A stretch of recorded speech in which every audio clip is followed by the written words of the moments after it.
Davenport, Iowa. Police stalking. Most people will at some point in their lives have experienced bullying. Local neighborhoods, schools, and workplaces are common settings where bullies operate. Bullying is destructive. It can lead to social isolation, dependence on drugs, or even suicide. Thankfully, though, in most cases there are limiting factors. For example, bullies are rarely able to penetrate the confines of a private home. Alternatively, in extreme cases, there is the possibility of physical relocation to a different area, or even to another country. Now, imagine if that bothersome gang of bullies on the corner near school was a powerful state. Consider that it may have the resources and mandate to install surveillance devices in your private home, track your every movement, and follow you geographically everywhere, even to other countries. Sounds like a wild experiment in totalitarianism, on the lines of George Orwell's 1984. Alas, this kind of government-sponsored bullying already exists in numerous Western democracies today. It operates in various guises and under different names, but these can all be subsumed under the general heading police stalking. Even though the bully in this case is a state, the underlying logic and the modus operandi is remarkably similar to that of a gang of teenage bullies, except that the resources and the potential to do damage to the lives of individuals are vastly bigger. Human rights aspects. Stalking is a method used by the police when they are angry with a person but are unable or unwilling to express their anger in proper judicial terms. Typically, the targets are marginal groups or individuals engaged in activities that are not perfectly mainstream and therefore disliked by some but without being punishable by law. Biker gangs, marginal political groups, human rights activists as well as dissident academics are known to have been targets of these kinds of operations in various Western countries. Very often police stalking involves monstrous abuse of power by police in cases where they are simply unable to understand and fit the subject into their normal criminal procedure scheme. Since prosecution is impossible, the goal is often to force individuals to leave a particular geographical area, though stalking operations can continue nationwide or even internationally. Police stalking is known to exist in North America as well as in a number of European states, including in Denmark, France, Italy, the Netherlands, Norway, Switzerland, and the United Kingdom. There is, however, no uniform nomenclature. Terms that are sometimes used to describe police stalking, but that sometimes may describe something else, include conspicuous surveillance in English, step-by-step pursuit or gang stalking, gaslighting, harassment, psyops, and psychological warfare. Police stalking is one of the most cowardly forms of policing that exist. It violates the most basic principles of the human rights revolution against state abuse that began in Europe in the 18th century, including the inviolable principle that a citizen has the right to appear before an independent court with due process and a fair hearing if the police think he or she has done something wrong. One of the most sacrosanct ideas in modern Western judicial philosophy is the requirement that police adhere to due process principles if they want to target someone, or else leave citizens undisturbed. These principles are formally enshrined in the Declaration on Human Rights, freedom from inhumane and degrading treatment in Article 5, equality before the law in Article 7, the right to appear before a court habeas corpus in Articles 6 and 10, the right to be assumed innocent until proven guilty presumptio innocentia in Article 11a, freedom from punishment in the absence of a legally defined infraction nupo sine lege in Article 11b, the right to privacy in a private home in Article 12. They are similarly guaranteed by the European Convention on Human Rights, Article 3 on inhuman/degrading treatment, Article 6 on the right to a trial and the presumption of innocence, Article 7 on no punishment without law, Article 8 on the inviolability of the private home. Together, these articles impose certain minimum standards all state powers must adhere to if they wish to prosecute a citizen and deprive that person of his or her liberty. When these standards are violated, the unique legitimacy of the police as law enforcer is in jeopardy. Police stalking takes the opposite approach of modern Western judicial tradition. Police stalking involves attempts to informally and without resort to any court of law label otherness and marginality as crimes. Often there may be no formal contact with the police at all, since these cases rarely involve infractions of the law of the land. Instead, the police will often circumvent the whole idea of prosecution before a court altogether and put to one side any relevant penal codes. As an alternative to normal prosecution, they will then organize a protocol of their own for putting pressure on the stalking victim. With no reference to existing laws and regulations, the police will devise a program of bullying to be carried out by a mix of uniformed and plainclothes police, sometimes also with a degree of community involvement as part of a community policing approach. Even though the recruitment of wider sections of the population in stalking operations means an even worse infraction of the presumption of innocence, this option is tempting for the police since social marginalization may often be an effective driver towards expelling an individual from a geographical area. This is also a disturbing aspect. Any number of angry police officers cannot create a police state on their own, but when the general population and the intelligentsia acquiesces, or even takes part, Orwellian parallels become very relevant. Police stalking is a process where the police are jury, judge, and executioner, the principal characteristic of a police state. How Davenport, Iowa police stalking works. The exact techniques used in police stalking may differ from country to country, but some basics recur. Establishing control of the physical movements of the targeted individual is seen as key, and this goal in turn requires hyper-invasive surveillance methods. In addition to traditional surveillance technologies like wiretaps, computer surveillance, and hidden video surveillance, the police will frequently place a tracking device on the clothes of the stalking victim. Having achieved that, the police will aim to disturb the stalking victim as much as possible throughout the day and night. Ultrasonic speakers may be used to make you hear their campaign, and/or microwave radio. This is done to be covert, and so it does not disturb your neighbors. Disinformation campaigns may be run directed at your neighbors and/or friends to disassociate you from the public. Again, the exact methods may vary according to the circumstances of the individual operation. A fleet of marked and unmarked police cars trailing the stalking victim everywhere appears to be a mainstay feature in most countries. This is likely also the origin of the term conspicuous surveillance. Using a tracking device and/or cell phone to cell phone tower triangulation enables the police to forecast the movements of the stalking victim so that the people who chase him or her can be given instructions to meet rather than pursue the stalking victim on the street. This is a distinctive feature of modern, cell phone-assisted police stalking that differentiates it from traditional stalking and undercover pursuit or tailing. Also, a Bluetooth-to-texting disinformation campaign may be run by them while you are in public. This is used to send messages to users around the target in public to vilify the target. The reason is simply that whereas in traditional undercover work the goal of the police was not to be seen, their aim is the opposite in stalking operations. A main element in police stalking operations is noise. Typically, the police will try to make noise wherever the stalking victim is, for example, by letting unmarked cars run their engines endlessly outside the house of the stalking victim, using their horns excessively, etc. When the police have good surveillance, a beep of the horn from an unmarked police car each time the stalking victim enters or exits a building is at the same time subtle to the community at large and intimidating and paranoia-inducing for the stalking victim. Police will use EMT and firefighters' vehicles and/or unmarked vehicles that will drive back and forth endlessly in front of the target's home as well. Light is another common ingredient. Participants in police stalking operations will typically use a lot more light than normal cars driving with main beams on in broad daylight, cyclists using lights on their bikes in perfect sunshine, or even cars parked in parking lots with their lights constantly blinking are recurrent features of these operations. Again, in isolation, totally unremarkable and innocuous, when encountered every 2 minutes each day the stalking victim is out walking, an obvious trigger for paranoia. Humiliation can be yet another prominent aspect of police stalking operations, an element that shows how police stalking is often as medieval in content as it is 21st century in technology. This is also the aspect of these operations that is most frequently met with disbelief when stalking victims report them. A number of stories from different countries are, however, sufficiently uniform to be convincing. Sometimes plainclothes police use symbolism intended to show that the stalking victim is marginal and unwanted.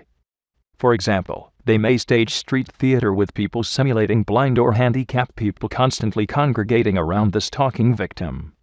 Street theater may also relate to the perceived offense that created the conflict with the police. This is typically done through plainclothes police mimicking the unwanted actions of the stalking victim that led to him or her being targeted by police in the first place.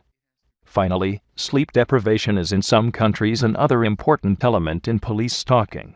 When it is used, police will employ every conceivable technique to wake up the stalking victims at regular intervals during the night.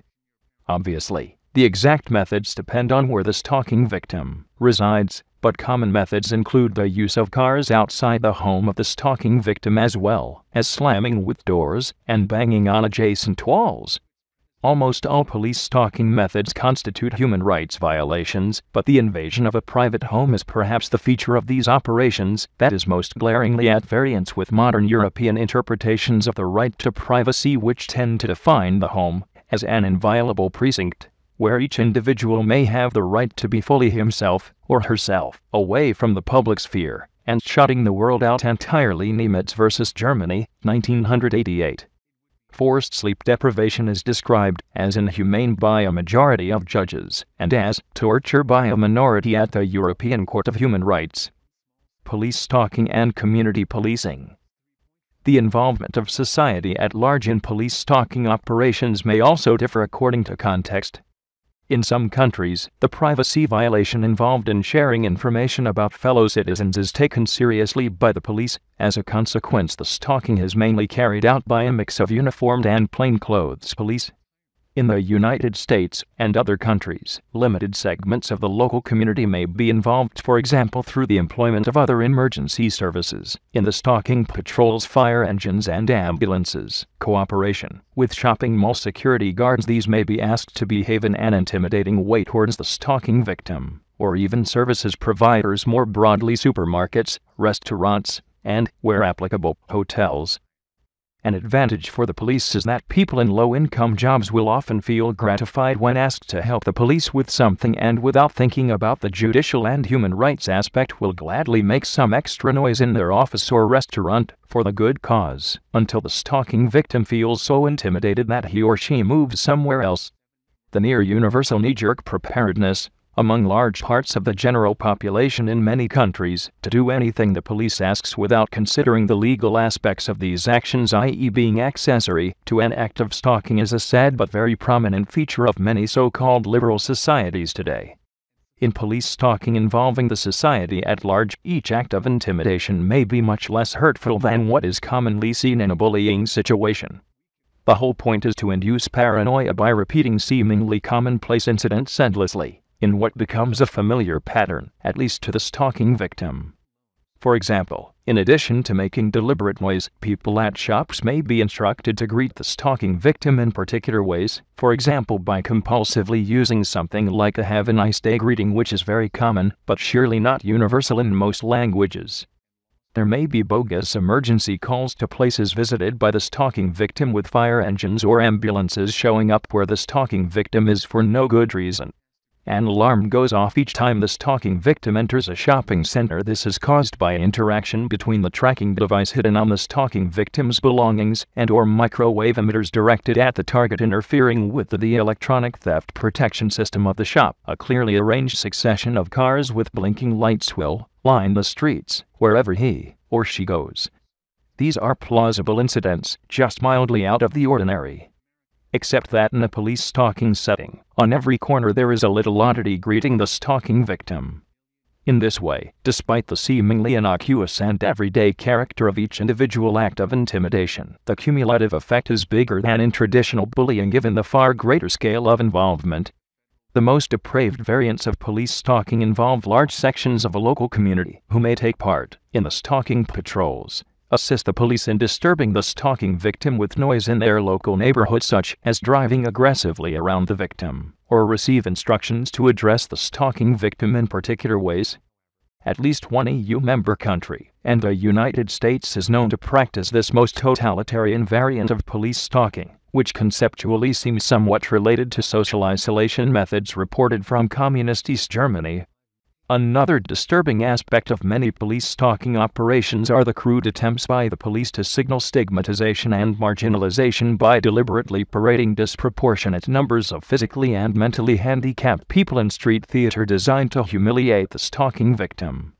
It makes sense to discuss these particular variants of widespread community-based police stalking as possible crimes against humanity, not for what they do towards the stalking victim, but for the deliberate and disproportionate employment by the police of children and other legal minors as well as the handicapped. Not only are stigmas relating to physical handicaps reproduced, children are socialized into believing bullying of socially marginal targets is acceptable and that the police has the right to administer extrajudicial punishment in the most totalitarian fashion imaginable. Often these different elements are combined so that the general public may cooperate with the police in what they see as comparatively soft bullying during daytime, joining the police and chasing the stalking victim with their cars, for example, whereas the more physical mistreatment, chiefly sleep deprivation, is carried out by the police themselves at night in more secretive precision hits directed at the private home of the stalking victim. Normally, it is probably these nocturnal disturbances done by police away from the gaze of the public that are instrumental in putting the stalking victim under unbearable pressure and force him or her to move, but the police are happy to keep these dirtiest activities in the dark and let the general public believe it is their noble cooperation with the police in their shops and restaurants that pushes the stalking victim around. The use of sleep deprivation by the police in stalking operations is generally consonant, especially when electronics are used, with the leave no marks characteristic of torture in democratic states identified by us. Legal aspects of police stalking in Davenport, Iowa. On top of the obvious human rights violations involved, almost all forms of police stalking are specifically illegal and hence punishable by law in the countries where they are carried out. This is so, firstly, because the police laws in most democratic countries do not give the police powers to conduct gross privacy invasions unless a very serious crime is suspected. In many states, even systematic surveillance, as opposed to occasional observation, requires suspicion about a specific crime that is punishable by law. Secondly, many democratic countries have laws that specifically make stalking illegal, or there are laws relating to psychological torture in place. In fact, despite the care taken by police to simulate normal behavior, cars just driving in the streets and making a little noise, people slamming doors, noisy construction work, etc., these acts are prosecutable under most anti-stalking laws in the second they are staged in relation to a particular stalking victim, and with the police officer in charge as the main stalking offender. This is so because police stalking operations are quintessentially based on regular harassment of a particular individual, which is the key to defining stalking as a criminal offense in most countries that have relevant legislation, including Austria 107A, Belgium 442, Germany 241B, Italy, and the Netherlands 285B. The Anti-Harassment Law of England and Wales, from 1997, similarly emphasizes repeated unwanted behavior towards someone else twice or more. A good example is the Italian anti-stalking law, which addresses continued harassing, threatening, or persecuting behavior which 1. Causes a state of anxiety and fear in the victim, or 2. Fills the victim with fear for his or her own safety, or for the safety of relatives, or 3. Forces the victim to change daily habits.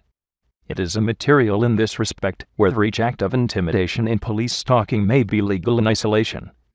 It is the repeated targeting of an individual with the intention to harass regardless of method that is key.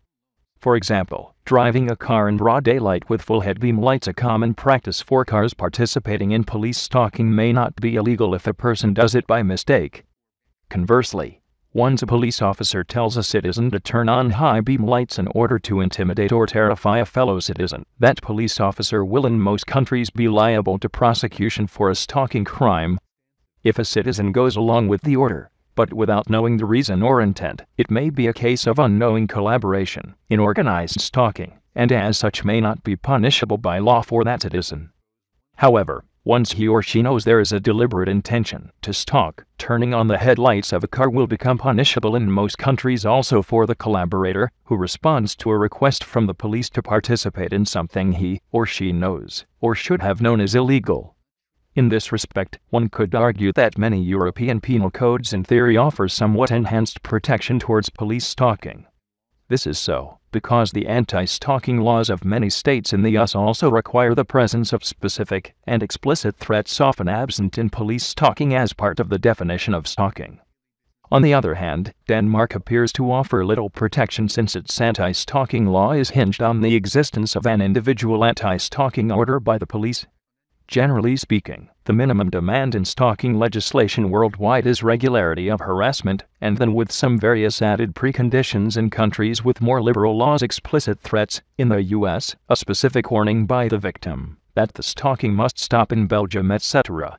In this way, police stalking contradicts almost every basic aspect of modern judicial philosophy. The judicial principles involved are no more sophisticated than those of the gang bully context. In police stalking there is neither burden of proof nor any roadmap for societal reintegration. The punishments are concocted by the police themselves or society at large depending on context. In the worst cases, the nighttime harassment may be carried out by uneducated thugs that know no more about human rights and have no greater respect for human life than an average Taliban torturer. These are state-authorized bullies with the mindsets of 6-year-olds who get overtime payment from supposedly liberal states for making noises with cars and slamming doors at night. Also, unlike the situation in countries that openly practice torture and corporal punishment, in Western police stalking there is no medical supervision whatsoever. It is a well-known fact that psychological stress plays a key role in the number of physical illnesses and negatively affects many chronic conditions like asthma, inflammatory bowel syndrome, headaches, nausea, rashes, muscle spasms, and irritable colon. In police stalking operations, the supposedly democratic Western state is basically running around like a mad dog barking and snarling, entirely without being able to offer any judicial justification for its anger. Suggestions for how to limit police stalking. Are there nonetheless contexts in which police stalking can be considered defensible as a contribution to upholding the rule of law?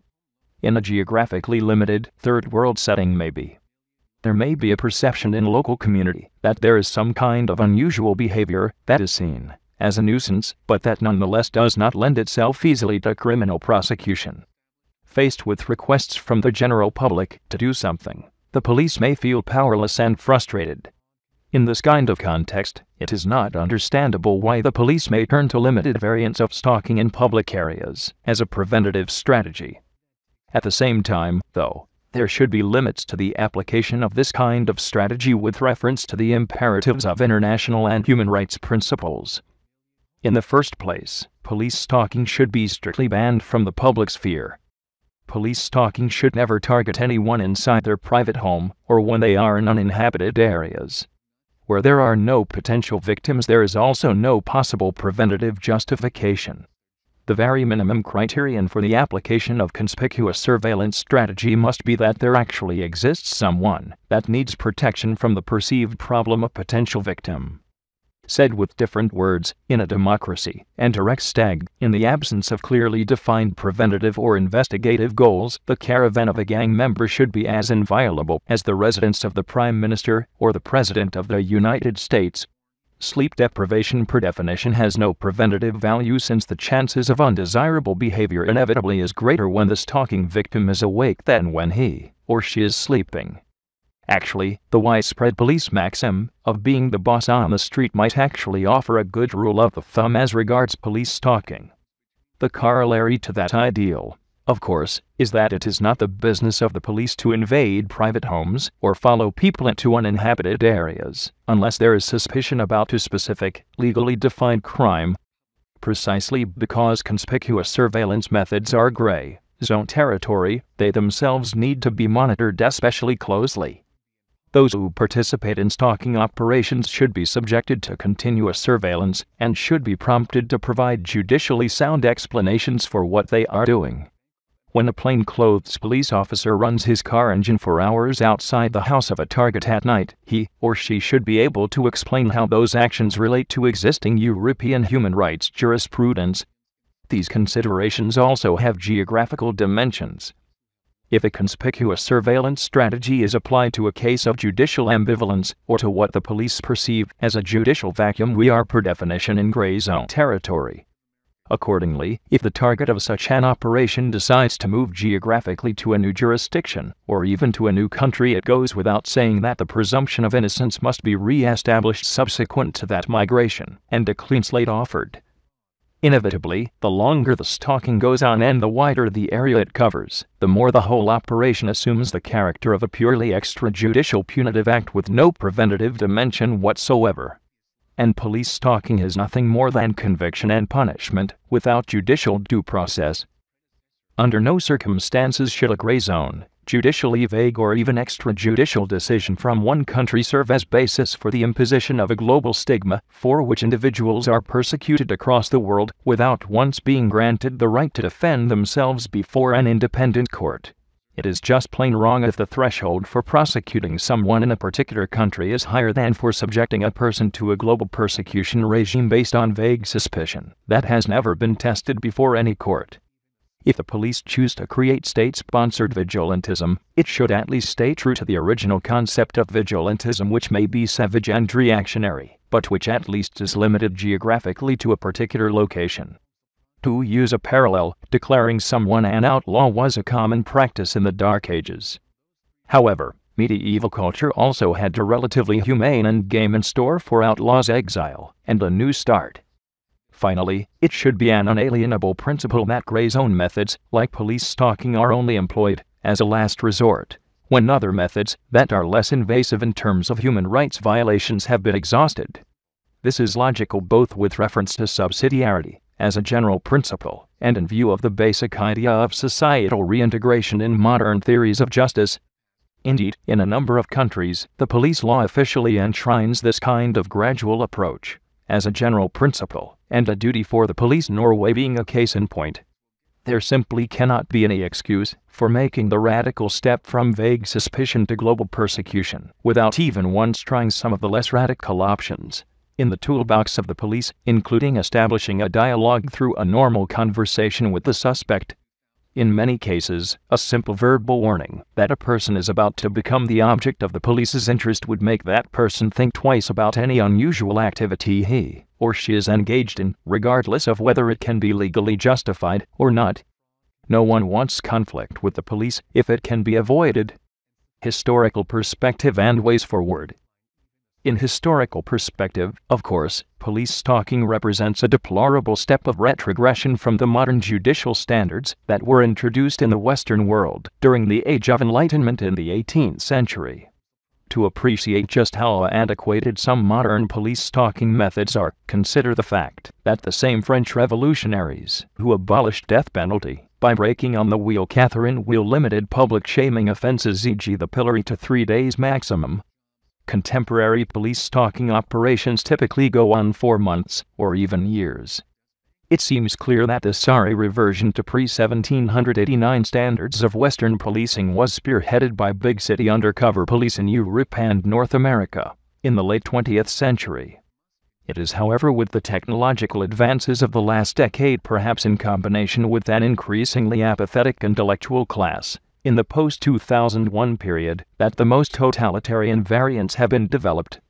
The way politicians in numerous European countries support these new police measures is so pronounced that it satisfies the Orwellian definition of a bully worship condition. Where the sage differs from those immediately preceding it is that the liberal intelligentsia is lacking.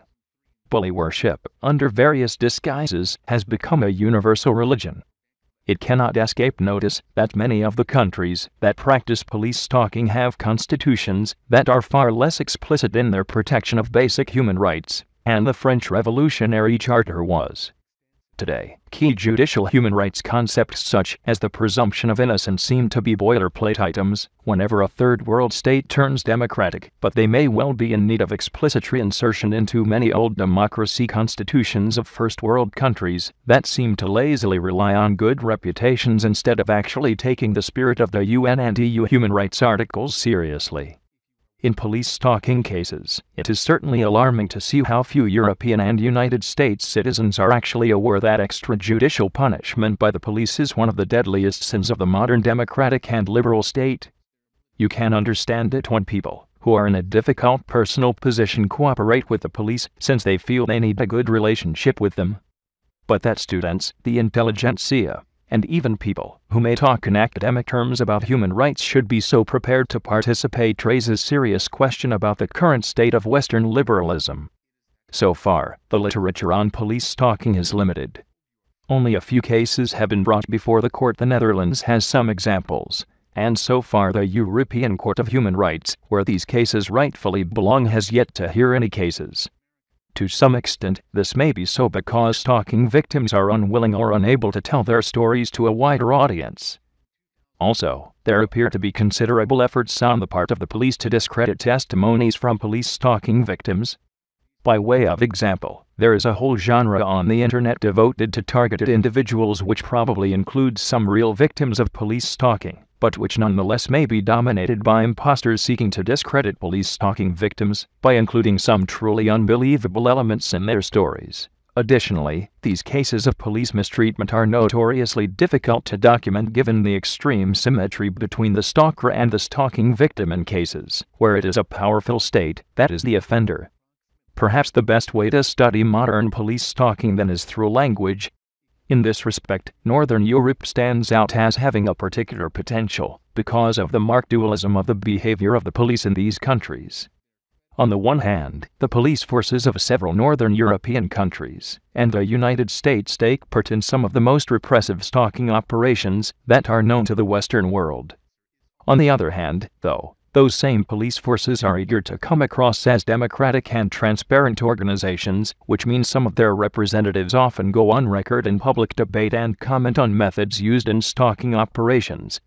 Through ambiguous, contradictive, and sometimes outright stupid comments, these police officers enable a better understanding of how the police state mentality has managed a surprising comeback in 21st century democracies. They should also offer a vantage point for combating this exceptional threat to the proud and modern rule of law tradition.